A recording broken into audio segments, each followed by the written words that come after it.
of this meeting via the Council's website. Due to the government guidance on social distancing, this meeting is being held remotely in accordance with the provision set out in the local authorities and police and crime panels, coronavirus flexibility of local authority and police and crime panels meetings regulations 2020, and with Cambridgeshire County Council's own virtual meeting protocol. A decision summary and minutes of the meeting will be produced in the usual way, and a recording of the meeting will be available to view on the meeting page of the Council website.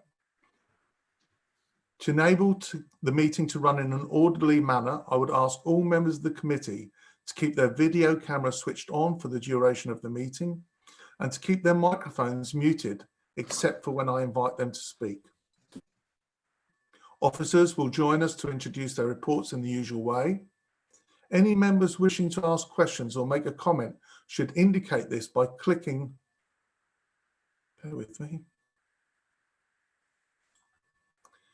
Any members wishing to ask questions or make a comment should indicate this by clicking the raised hand function on the right-hand side of their screen. If it's not already showing, you'll find this under the participants if you click on participants at the bottom. Could I also remind members that after they've raised their hand and actually spoken, it's up to them to lower the hand, I believe. When I invite you to speak, please unmute your microphone, ask your question, and then mute it again to allow the officer to respond. There will be no points of order or personal explanation. As with all new arrangements, especially those involving new systems, there's always a risk that we may run into technical problems, and I will ask for your patience should that happen. Should this occur, I will declare an adjournment while the fault is addressed, and the public broadcast will be paused.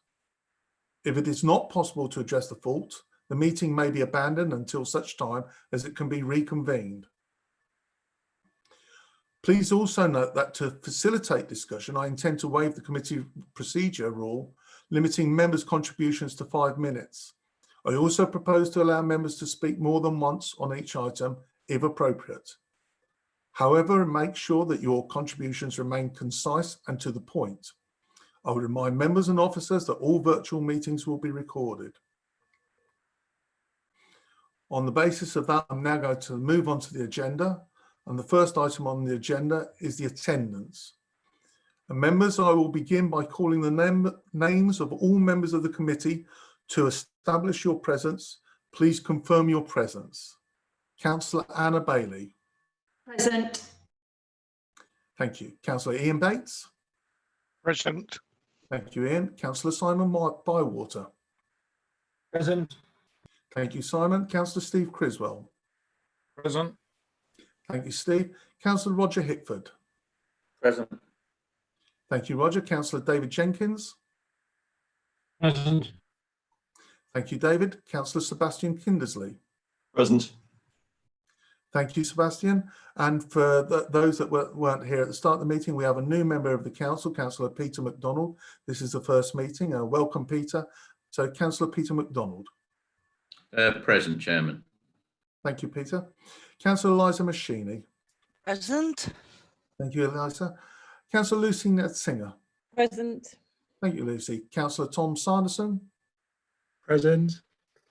Thank you, Tom. Councillor Josh Schumann. Present. Thank you, Josh. Councillor Matthew Shooter. Present. Thank you, Matthew. Councillor Joan Whitehead. Chair, is it appropriate to say that Joan has sent her apologies right now?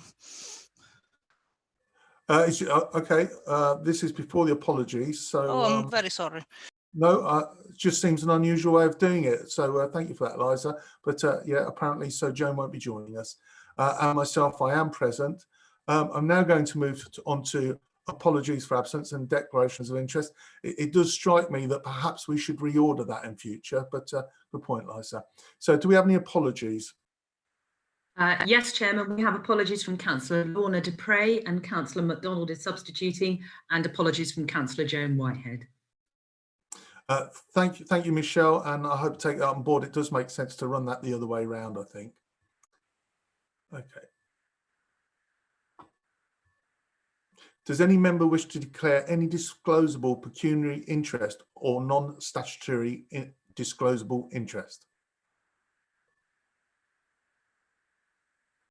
I've heard none, in which case I should like to move on to agenda item number 2A, minutes of the meeting on 23rd of April 2020. We are being asked to approve the minutes of the meeting, that meeting as a correct record. Can I ask any member who does not agree with the proposal to click the raised hand function on the right of your screen now? And this gives you a moment to say. I have a raised hand from David. You raised and then unraised. Do you wish to speak, David? Yes, I do. Thank you, Steve. Thank you. I seem to recall last time raising the issue of information about levels of infection and deaths within our community. And I made an erroneous reference to a blog, but it was nonetheless correct that this information is in the public domain. And I ask that we look into ways in which this might be prepared for us in future? And if I did, it was not recorded in the minutes.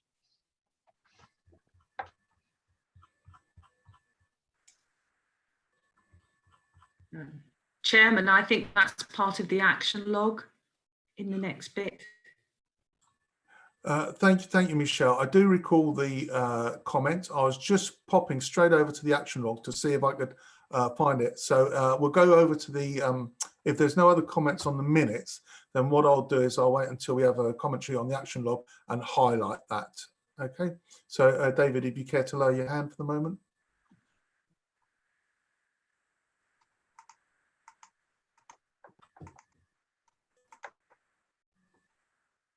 Thank you.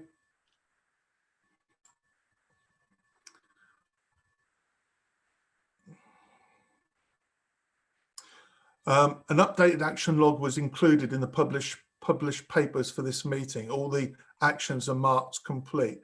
Could I ask an officer to draw attention to the comments that Councillor Jenkins has made to see if that satisfies his point, in which case we can look at that action log and then reflect on the minutes of the meeting.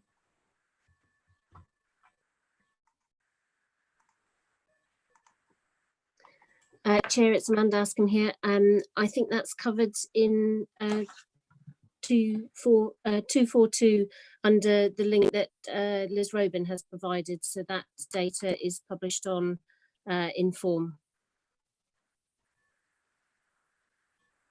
and is accessible publicly. So the link is there in the action log. Okay, thank you very much for that, Amanda. Councillor Jenkins, you wish to come back in?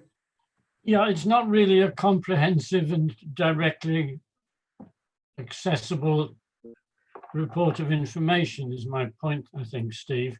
The public health report that we should be getting weekly is relatively data free, and it would be useful to have as a first item on that the current level of infection, the current death rate, the current occupancy rate of Adam Brooks in intensive care and stuff like that.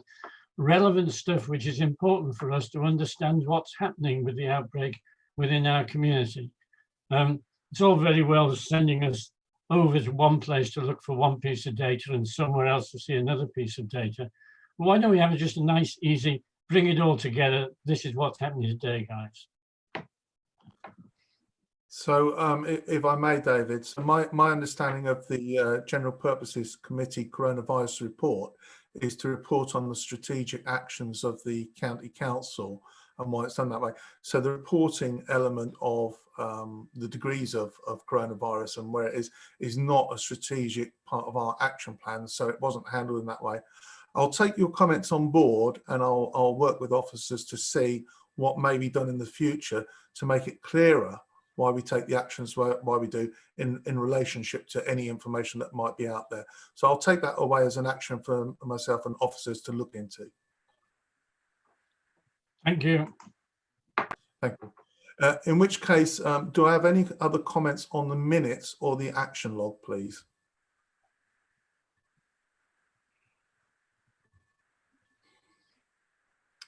I've not seen any, so I need to go back to my point. On that basis, are committee members happy to approve the minutes as written, subject to my action that I'm taking away? Again, I would ask anyone who objects to use the raised hand function to show how to indicate this. I'm not seeing any. On that basis, the recommendation to approve is carried. I will sign a hard copy when we return to the office.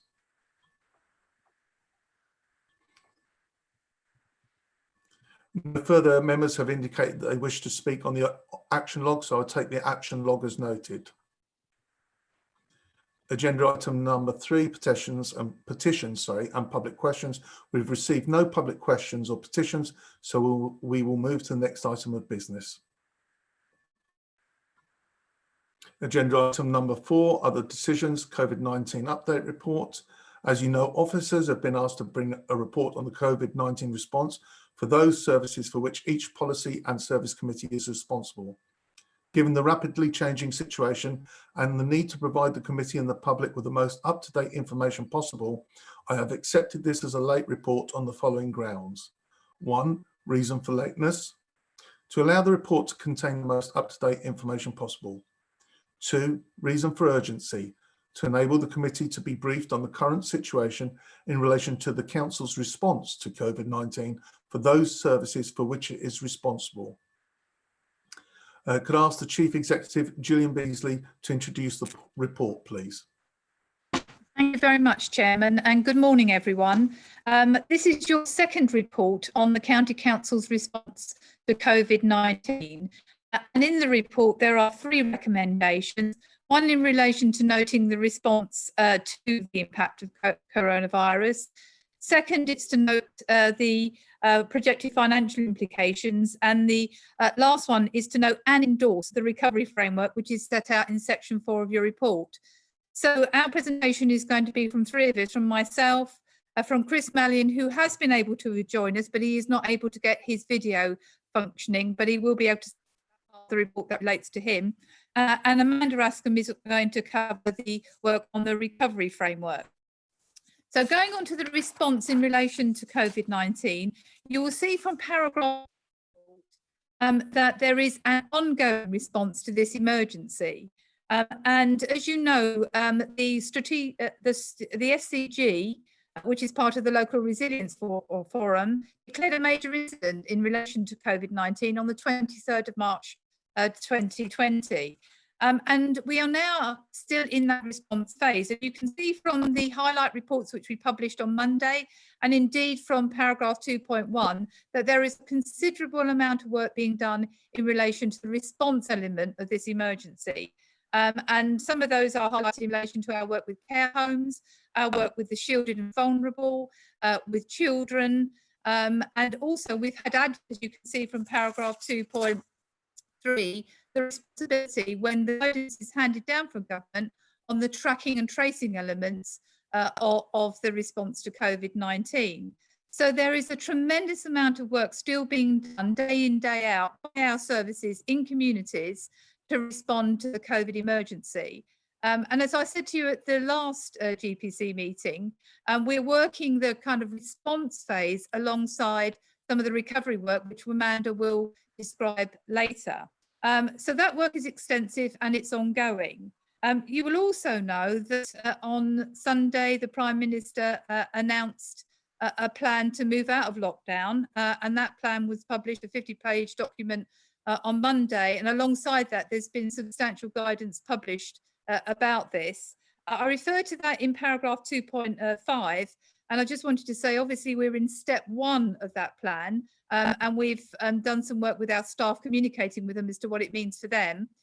So we've got that plan, if you like, alongside some of the work that we're going to be doing on recovery. And Amanda will talk to you about how we're working both the response side, which is, as I say, significant, alongside implementing the, if you like, the unlockdown as a result of the government plan, and then the recovery. It's fair to say on the response side that in discussions that we've had with government this week, certainly for the shielded cohort and for the vulnerable people, that our response is going to last for some months to come. And we need to understand that that's an important part of the work that we're going to be doing. And it's an extensive part of the work that we're doing. So we will be working response alongside unlockdown, alongside recovery. And that places on the County Council an enormous and important responsibility going forward in respect to our work on COVID-19. I'm not going to go into the detail of the highlight reports. We can obviously answer any questions. But the substantial work, as I say, is ongoing, and we're working alongside those other elements of the work that we need to do. So I'm going to hand over to Amanda, because I think it might be sensible to talk about the framework for recovery and how we're viewing that, and then move on to the financial implications and then open it up for discussion and questions. Chairman, I'm going to hand over to Amanda now, if that's okay. Yes, thank you. Thank you very much, Gillian and Chairman, and good morning, everyone. As Gillian's already talked about, we're in the first stages of that recovery plan already, which is about working through the government guidance over the next few months to cover the 3 steps to reopening services following lockdown. But that's just the very beginning of our recovery plan. And the plan will have to go on for a considerably longer time as we work through not just the response stage, which we expect to go on for around a year to 18 months, as Gillian has laid out, but also our future impact on civil society. So we need to be thinking about the impact on our communities now, both the emerging needs and the detrimental impacts that we're seeing coming out of the current pandemic, but also the societal changes that we're seeing. And that presents some opportunities for the council to think about what sort of society we want for Cambridgeshire coming out of the pandemic. So we're very clear here that we're not trying to recover to our previous state. What we're looking at is a recovery and redesign into a future state for Cambridgeshire. The recovery framework that we've described in this report is about designing that future civic society and for giving us a clear framework so that the decisions we make are strategic and well planned. We want to make plans to influence positive outcomes for the future, as well as responding well to the response now. We're going to work through 3 phases, so they're described in their response, recovery and redesign. And they're not one after the other. We'll be thinking about those things together all of the time. So a good response today will support a good recovery tomorrow. So we're already starting to think about the actions that we take now in our response phase. What do they set us up for in the future in our recovery phase? You'll see in 4.9 that there are 6 themes for us to focus on. So people and communities, where we're thinking hard about future vulnerabilities that we see and the long-term impacts of recovery from COVID-19. We're using an evidence base and the learning that we're gathering at the moment as we work through response phase to model some future scenarios that we think might come to play into society of the future. But we're also looking at the strengths and assets and the practices that we're establishing during the response phase. So a large part of that is how we're working with our communities and how we're working with our partners across the system. So we're capturing all the good learning there and harnessing the assets that we have in our communities. Then we're looking at business and economy, so working very closely with the Combined Authority on the economic recovery subgroup and supporting our businesses and our economy, looking at the impacts of that a recession might bring. We know that poverty drives a lot of detrimental effects on society, so what are we doing now about interventions that will support a better economic recovery? Working closely with public health colleagues on health and well-being, also talking to a lot of our business groups about re-establishing businesses and what it means for well-being in the workplace, what it means to have a thriving, healthy population. Of course, we're looking at the political and regulatory environment, so that is changing. We're getting guidance all the time. That's changing all the time, so we're seeing what impact that has on our policy and strategy for the future. There's been a lot of talk about impact on the environment and change of behaviours, both good and bad. So actually there's some things about, will we see people returning to their cars or will we see people staying on their bicycles and their feet? So how do we capture the good things that are happening and build upon those, working closely with our energy team to think about future opportunities in the green energy markets. And then, of course, we have our organisational section, which is how we respond internally. What do we need to do to support our workforce of the future to be adaptable and safe, and to deliver the services that we need. So they're the themes that we're working through, and on all of those we're working closely with our system partners. So that's district councils, combined authority, of course health, police, fire. We're working through all of those in a variety of recovery and restoration groups that are led by the Local Resilience Forum, and very closely networked in, so that we're all working to similar objectives and similar themes. So the recovery framework that we've got is a very careful walkthrough of the financial implications, the societal implications, and the organisational implications, and that will lead us into clear action plans about what we need to do next. So I think I'll hand over to Chris there to talk about those financial implications as we come out of response phase and into the recovery phase, and we can come back to any questions on the framework at the end. Thank you. Thank you, Amanda. Could I just check that people can hear me okay? Because I keep getting a message saying my access is unstable. So I'm hoping that I'm not too blurred. Oh, I'm getting thumbs up. That's fantastic. So I can see people, but that's good. Right, just as Amanda and Gillian both highlighted, obviously that the implications from a financial perspective of what was set out in their two introductions are shown within the financial monitoring element of the report you have in front of you. Just a bit of by way of highlight some of the things that have changed since the last time we considered this report, and this was alluded to by in Amanda's information that she provided, that the previously we had only really looked or focused on the financial implications that might affect the council in relation to COVID-19 up to the period ending June, but we are now, as Amanda has highlighted, looking beyond that and now looking at the longer term implications. Obviously at this stage many of these are based on assumptions, both in terms of the relaxation of lockdown and the knock-on consequences, some of which we know are coming, but we aren't able yet to put detailed assessment on what those financial implications are. But we do have a far more detailed understanding of what the costs associated with COVID-19 are going to be in the shorter term. As I mentioned at the last GPC meeting, we have required business cases to be developed around every item that we have in the financial forecast that's in excess of £20,000. We now have in excess of 100 of those business cases, and we are working through the detailed assumptions that are included in them in order that they fit into a profiling of our costs over the coming months in order that we can monitor against those costs, which we'll be reporting actuals against the profile in future reports. The major changes from the last report that was presented to this committee are set out in paragraph 3.8, but just a couple of highlights. At the last report, we were showing a shortfall in funding of around £9 million, but that was prior to the government distribution of the additional funding of the £1.6 billion that was announced recently.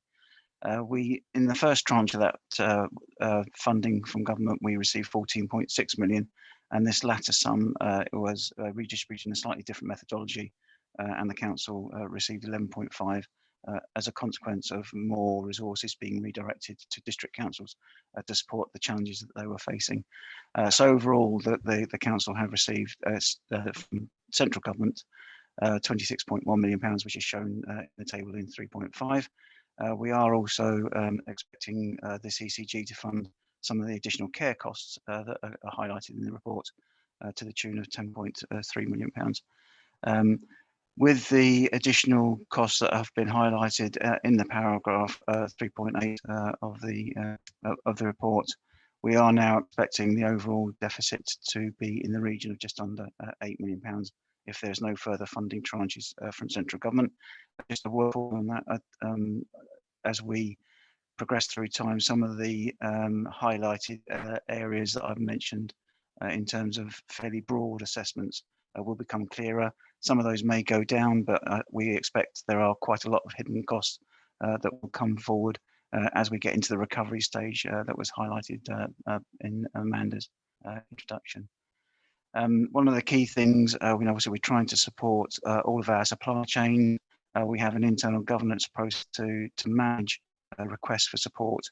We are trying to be equitable but clear about how the use of funds and making sure that every avenue is taken from other sources of central government support as part of this process. But we are trying to be open and supportive of all the people that supply services to the council and therefore to our communities. I think that's all I wanted to say by way of introduction, Chairman. Like Amanda, I'm sure we're all happy to take questions.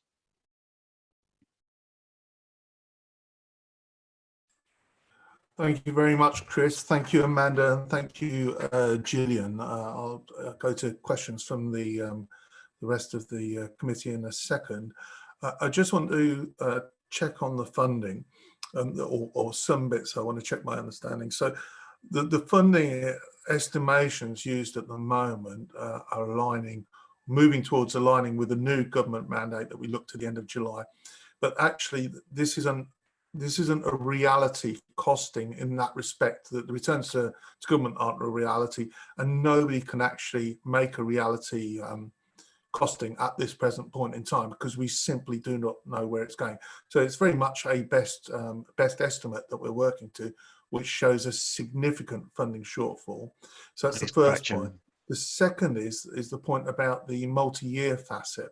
So from what I'm seeing and what I'm reading, unless I've got something wrong, this is primarily an impact on us and our organisation, our plans for this year.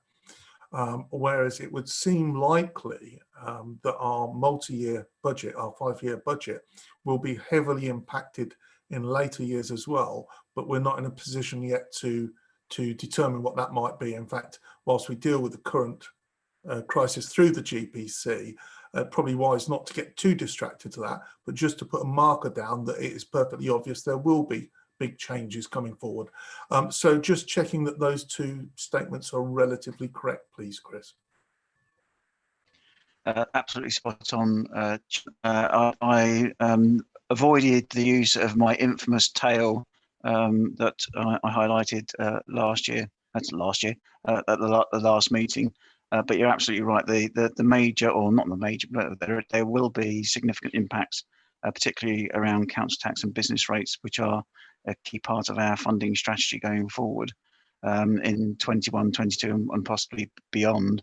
And as you rightly highlight, there are likely to be some latent impacts of the COVID-19 virus, which won't manifest themselves until later in this year and possibly into next year. So yes, both statements. Thank you very much, Chris. I have indications from Councillor Anna Bailey. Anna, would you like to come in? Thank you very much, Steve. Yeah, just following on from a similar point to Steve, really, for Chris. Obviously, we're being asked by MHCLG, etc., government to report information based on a scenario up to the end of July, and then to assume that everything goes back to normal after that, just for purely accounting purposes at this stage.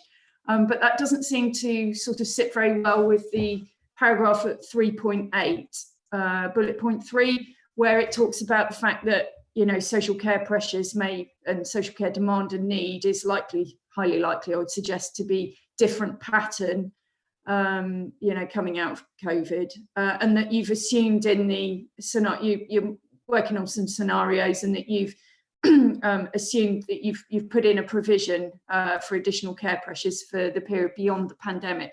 So my question is, what is that provision that you've made in the table at 3.5, and how does that align with our reporting back to MHCLG? Is it going to be a different figure that we're reporting back, and what is that? And then I've got another question after that, if I may, Steve. Chairman, yeah, so through you, I do need to clarify that the table that we have in 3.5 is not the submission that we're going to make to MHCLG. So we're trying to collate all the projected costs that we are aware of in 3.5, We will have to segregate that in terms of the return to MHCLG of those costs we know are going to be incurred by the end of July. And then in the submission, there is an element at the back of the survey which highlights costs beyond the end of July. So they're focusing on funding. I mean, you are absolutely right, Councillor Bailey. They have said assume everything is COVID-19 up to the end of July and business returns to normal on the 1st of August purely for this return basis. But in our submission, we are going to highlight outside of the formal end of July timeline, the additional cost that we are currently predicting towards from 1st of August on to the end of the financial year. In terms of costs associated that we have highlighted, I mean, there are quite a few. So rather than go through them line by line on this call, perhaps I could send the detailed breakdown to members of the committee outside of the meeting.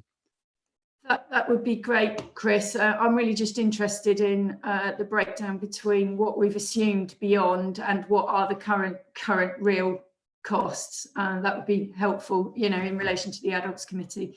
And then the other point I wanted to make, Steve, is around the announcements yesterday from government on the £600 million new national package for care homes, which is extremely welcome and necessary. And I know officers have been doing a lot of work in putting forward evidence around the need for that. And I think it will help us to provide support, particularly in some of our smaller care homes that are less resilient and able to, you know, because they've got lower numbers of residents and potentially loss of income and increased costs and less infrastructure to be able to deal with this situation. And I think the new money will be welcome. I'm assuming we don't know how much our tranche of that yet is, and that isn't obviously factored into the table. So I'd be interested to hear about that as soon as we can. But I just wanted to say that well done for the council for putting our case forward, and thanks to the government for heeding it so quickly and responding, really.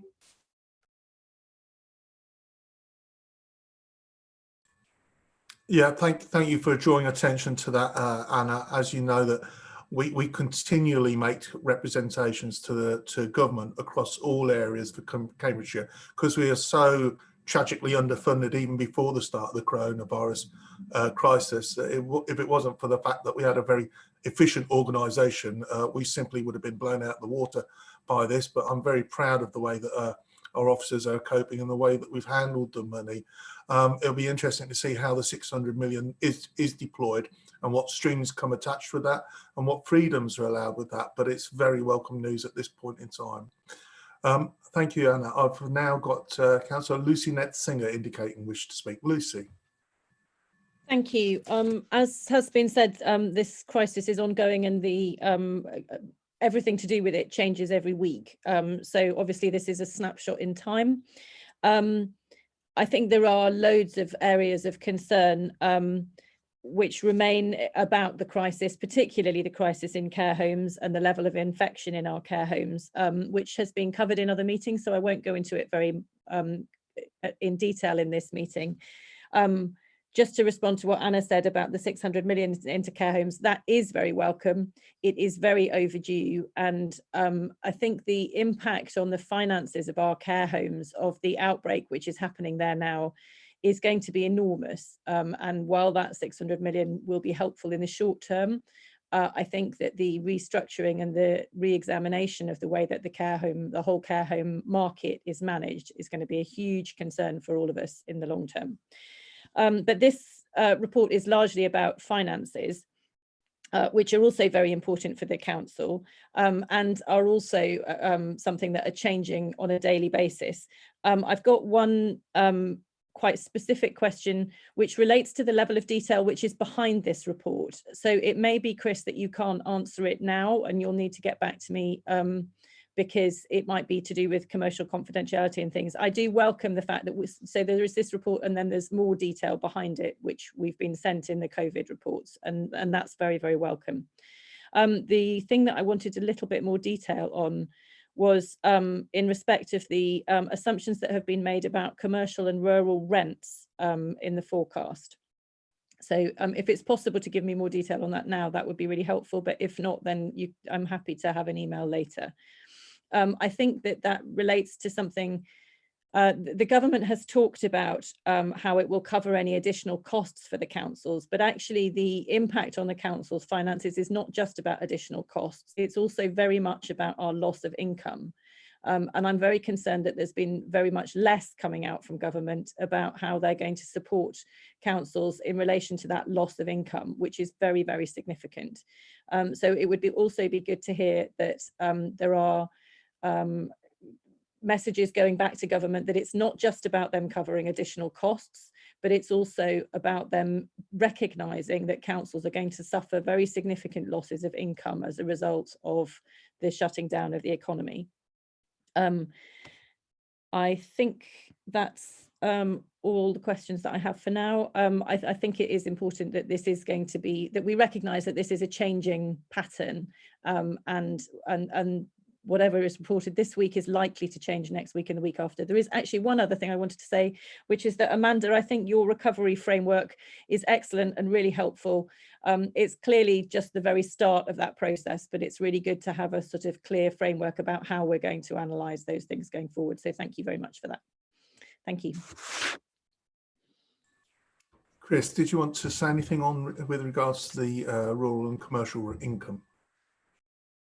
I'm happy to, through you, Chairman, to sort of give a very high level overview, which has been requested by, or the detail has been requested by C&I committee, obviously who are the relevant service committee, and that detail has been provided.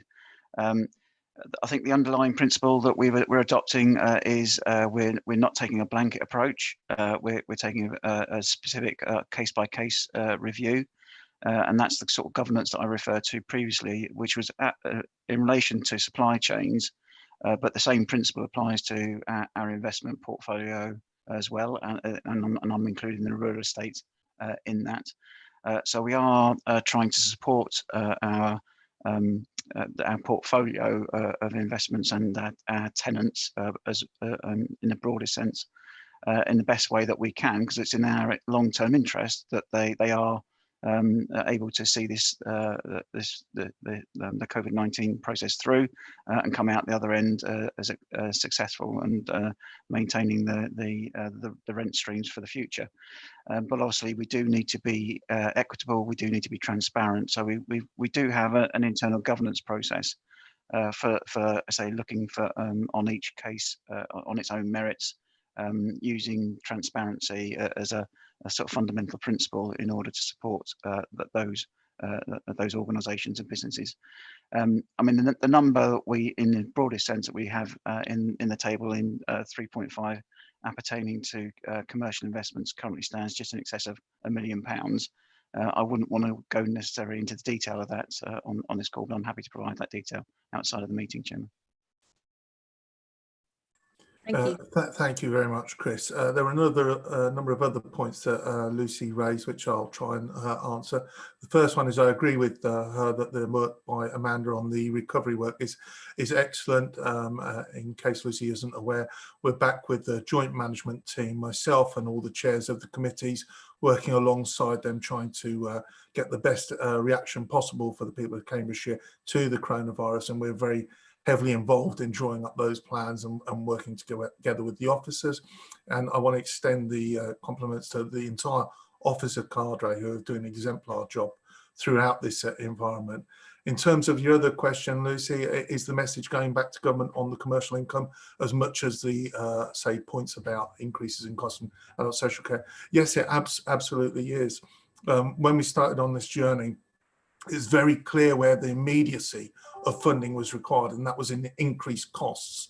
The second point at which funding was needed was the fact that districts and cities were put in a very difficult position because they had to hand over rate money that they and business rates that they perhaps hadn't collected, but was necessary to hand over to places like the councils. So the government then funded that second tranche of money and took that into account.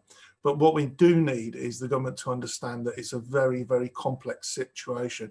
Now, for somebody like the county council, the proportion of commercial income we have and the balanced way in which we've approached that through our committee is not as pressing as some other councils, and I'll use a local one as an example.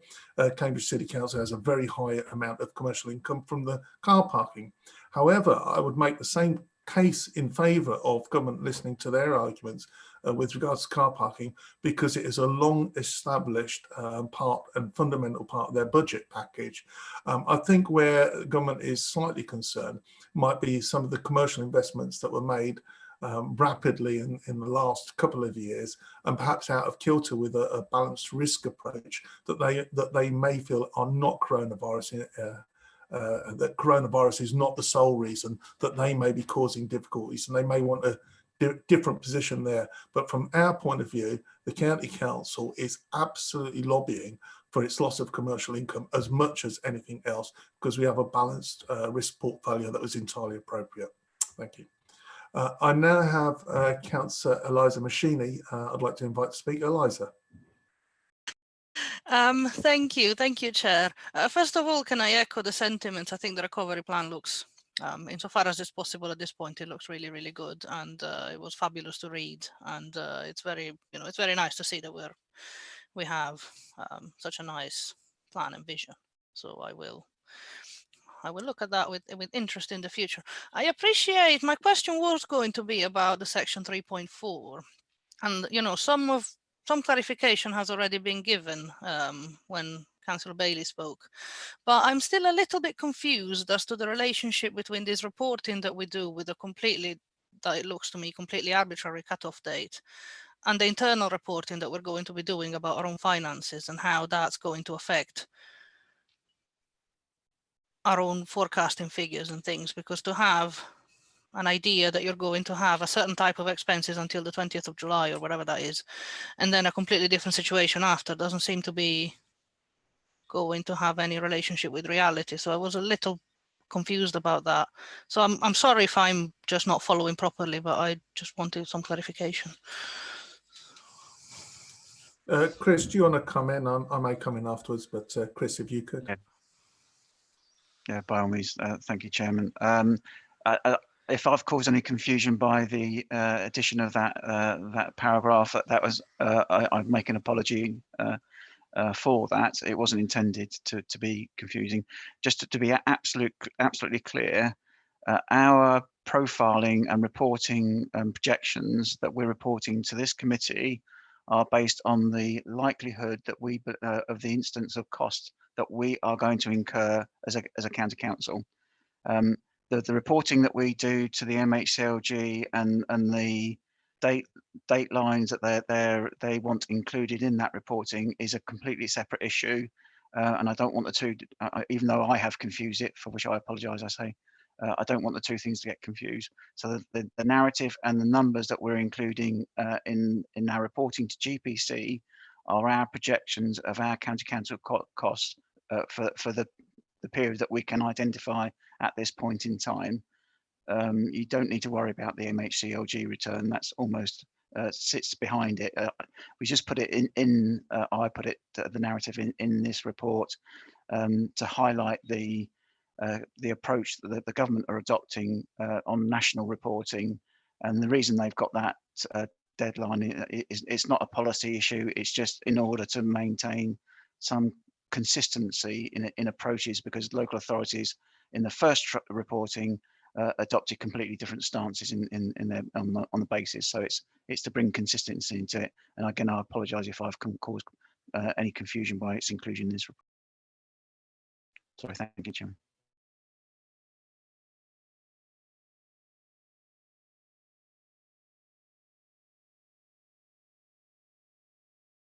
Sorry, apologies. I was on mute. I think that was a full and comprehensive answer. Thank you very much, Chris.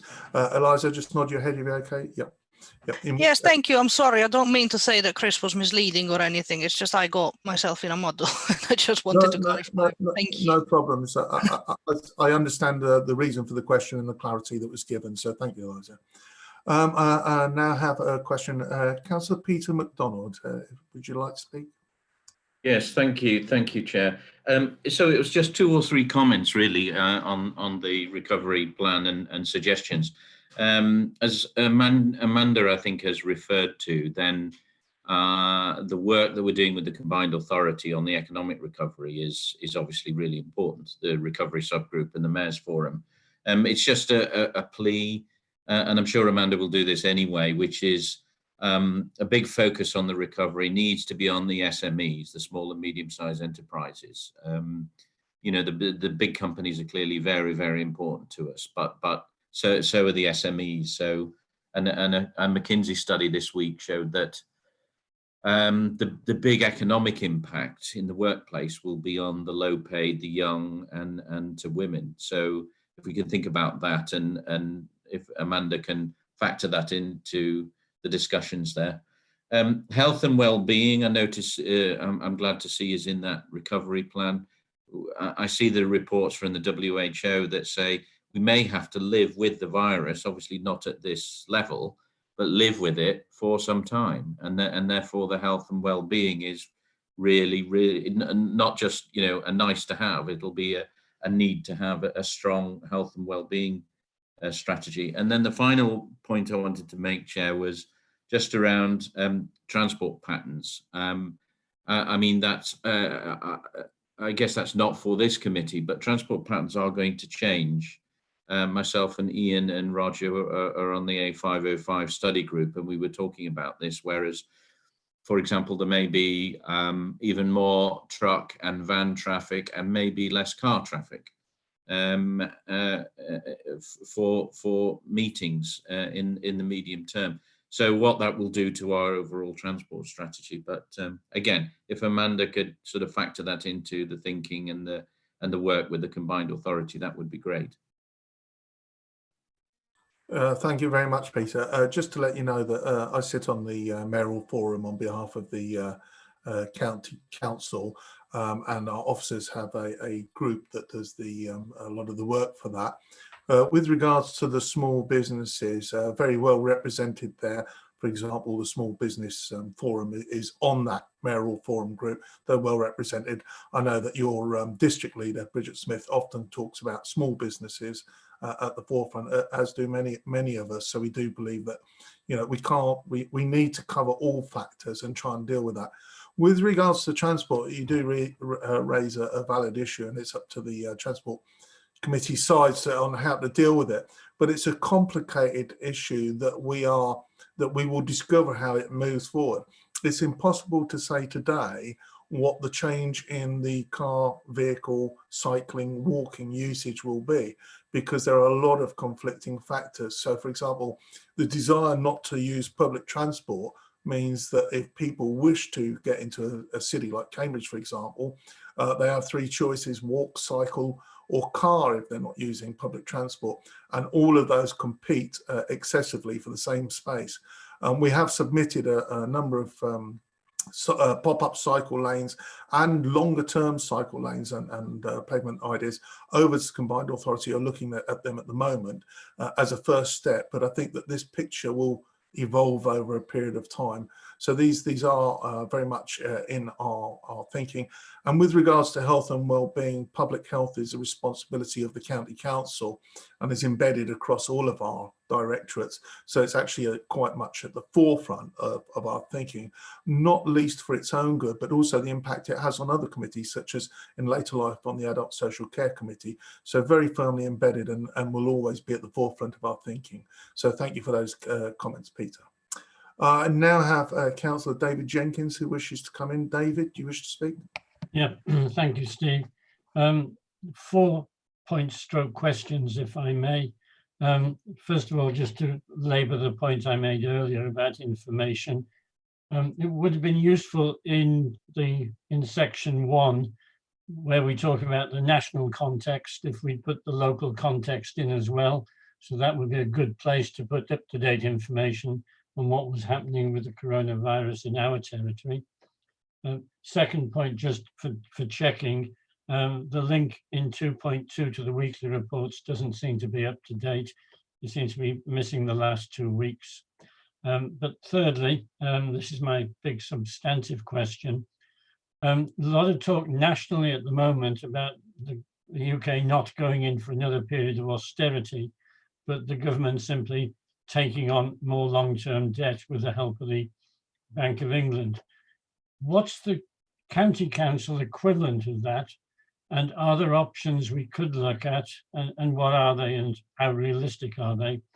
And finally, a point of concern, as I see a very good plan being mapped out by Amanda, where's the democratic input to that? Sorry, David, I missed your fourth question and point about democratic input. Could you just repeat that for me, please? Well, we've got plans as to how we might be restructuring everything for the new normal, and one doesn't, and you know, that's necessary, and you don't want to slow down the activity. But we are a county council with a democratic mandate, as it were.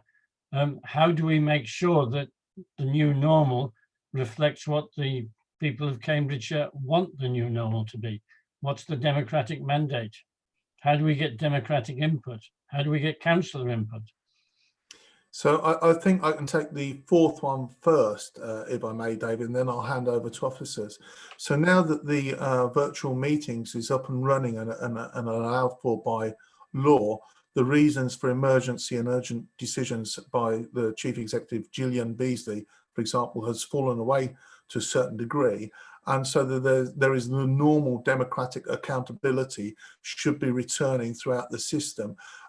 Particularly, I could say that whilst we're on higher alert, the committee chairs are more involved with the decisions, but actually the levels of delegations haven't changed. So new policies and expenditures over a certain amount will go back to committees as normal, and the democratic accountability will be there to guide the process through. It is more the emergency that created some of the decisions, primarily at the start of this coronavirus. Could I ask officers to suggest coming in for the other questions, which I may wish to add on to? Chairman, Thank you, would you Chair. like me to? Sorry, I'll let Amanda speak first. Sorry. So I was just going to come in across three of those points. So adding the local context in the next report, certainly we'll note that and include some further information in the next one.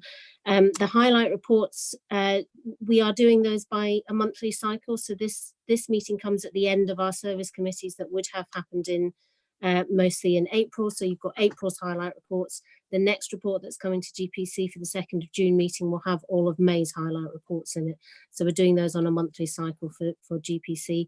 The highlight reports do come out to all members weekly though. So you should have those recent 2 weeks have come out to you already and will be published at the end of the month. And just on the last point to add to what Councillor Count said about the democratic process, we're also very much as part of the recovery framework doing lots of consultation with our communities. So we're talking to service users and communities about how we re-establish services and what that civic society looks like in the future, as we would normally do, but with a heightened focus as we're so deeply in partnership with communities for our response phase. So plenty of opportunities to contribute to those future plans, and we will be taking those through committee workshops and the normal democratic structure as we would normally do. And Chairman, if I pick up the third point that Councillor Jenkins raised regarding the government borrowing and the austerity. I mean, we all know the latest numbers are sort of talking about £300 billion worth of additional funding required, which Councillor Jenkins rightly highlights is the government's proposal is to borrow that through gilt issuance. As far as the impact of that, obviously that funding or that borrowing needs to be funded through some form of revenue stream at some point in time. I think it's too early at this stage to understand what the the long-term funding mechanism will be for the government. We know that the fairer funding process for the current that was planned for the later this year has been deferred. So in terms of the potential impact that the overall government's financial position is going to have on the local authorities at this stage for the future is impossible to estimate or predict. The one thing that we do know, and coming back to the actual question raised by Councillor Jenkins, as we sit here today, there is no statutory ability for the county council to borrow against revenue. It can only borrow in year for revenue purposes. It can only borrow out of year for capital. So unless those regulations change, we are going to have to manage the resource envelope that we have at our disposal. But as coming back to the earlier point raised by the chairman, we just do not know at this point what our revenue streams from local taxation are going to be for 21-22. And therefore, it's something that we're obviously going to have to manage with this committee on an ongoing basis as we get into the detail of the business planning process for next year. Thank you, Chairman.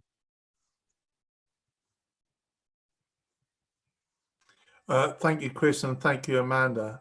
I think the financial situation, we're still at the start of the journey. We might be 2 reports in, but as far as coronavirus is and the impacts of that, we're still at the start of the journey. But it's very clear in the report that we have a projected funding gap, a significant, very real, very sizable funding gap. As we move through the year, as we can't borrow, the government may be able to borrow for its revenue purposes, but as you're quite clear and quite correct, we can't. We will be forced with decisions about how to fill that funding gap unless that is further dealt with by government. Now, the one thing I would say is whilst the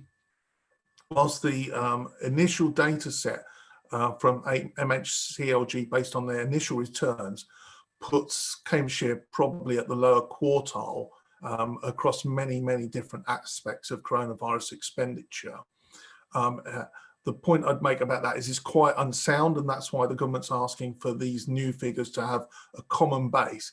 There were clearly some outliers there, so there may have been councils that were saying already what happens if it carries on till the end of the year, or what happens if it carries on for 2 years, and there might have been some quite spurious claims to increase the amount of demand on government in the hope that it would get them some extra funding. So it's very difficult to know where realistically we are placed, but we start off from a very low funding base, and very low level of reserve, so impacts on us are quite difficult to manage. But having a first look at those returns going into government, it remains pretty inconceivable for me to believe that the government would not come forward with further funding as time progresses. And the position that we're in, if we continue to effectively manage this organisation as we do, we should be able to manage as well, if not better, than other organisations in the same period. But I don't feel that we're going to get solid responses early enough to avoid us considering other actions. But we're going to have to take that each month as it goes by, and as we move forward throughout the year towards building next year's budget. But at this point in time, just too early to say. Let's just keep the information flowing and keep monitoring the situation. Thank you. I've got Councillor Josh Schumann. Josh, over to you. Thanks, Steve. Sorry, Chairman. Just to say, it was going back on a very earlier comment, a much earlier comment from Councillor Netzinger. And particularly, I just wanted a message to be put out around how we're supporting our tenant farmers. We have put a communication out to all of our tenant farmers and explaining that if they have difficulty in how to contact and how to liaise with the council to get the necessary support. And actually was very assured to receive a letter from the NFU representative for the Eastern region, thanking us for our response and our willingness to operate with them. So it was just a bit of a reassurance that, yes, we obviously see our tenant farmers as a commercial part of the business of the council, but in this difficult time wanted to make sure we offer the necessary support. Thank you, Josh. I now have Councillor Ian Bates, who wishes to raise a point. Thank you, Chairman. Listening to the discussion, so my first starting point actually is a thank you really to Gillian, Amanda and Chris for bringing these reports to us, because they are very informative, and particularly about the recovery framework, and that's particularly what I'm going to talk about actually. And if you look at 4.9 and 4.10, it's about how we work with other organisations, community groups, etc. And as we go forward, and we are still early stages, I think, as the chairman has indicated, I think it would be useful to understand how everybody else is getting along or not, as the case may be. And that's from a financial sense as well as a day-to-day, because as people have said, the world will be slightly different. If you look at, for instance, the report from Adam Brooks about the number of children in their hospital, which is dramatically falling. So it will have quite an effect on lots of organisations. I only quote that as just one example. So for the future, it might be useful to try to pick up about what everybody else is doing and how it's affecting them in this broadest sense, because it's not just us that have to recover, it's going to be the residents of this county and Peterborough as well to recover. So that's really my point, for a request almost for the future for Amanda to be looking at those sort of things as well, please.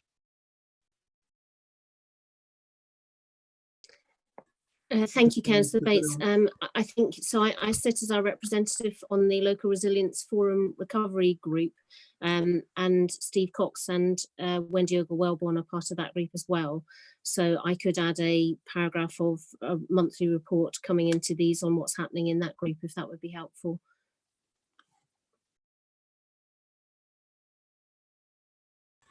Yeah, thank you. I'll have a look at that afterwards, and we'll see as another action to see the value it could add to this group and the appropriateness, and we'll take that away and think about that. So thank you very much, Amanda, and thank you, Ian. I have nobody else indicating to speak, so I'm going to move to the recommendations. The recommendations are: A, note the progress made to date in responding to the impact of the coronavirus. B, note the current projected financial implications associated with managing the implications of the coronavirus pandemic, as set out in section 5 of this report. And C, note and endorse the recovery framework as set out in section 4 of the report. Unless I see a raised hand indicating that there is an issue, I shall take that as unanimous.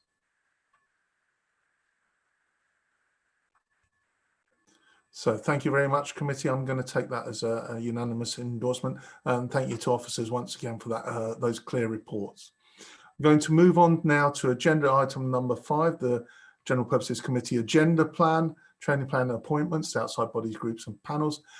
Can I invite Democratic Services Manager Michelle Rowe to introduce the report, please? Thank you, Chairman. There is just one addition for your next meeting on the 2nd of June. There's an extra item on the re-procurement of the County Council's Microsoft Enterprise Licensing Agreement. Otherwise, the agenda plan is as set out in the report. Thank you, Michelle. Any comments? None, in which case I will take that as unanimous. We've noted the contents of the report, in which case I would like to declare this meeting closed. Thank you all for your attendance and for making this run smoothly. Thank you all. Bye.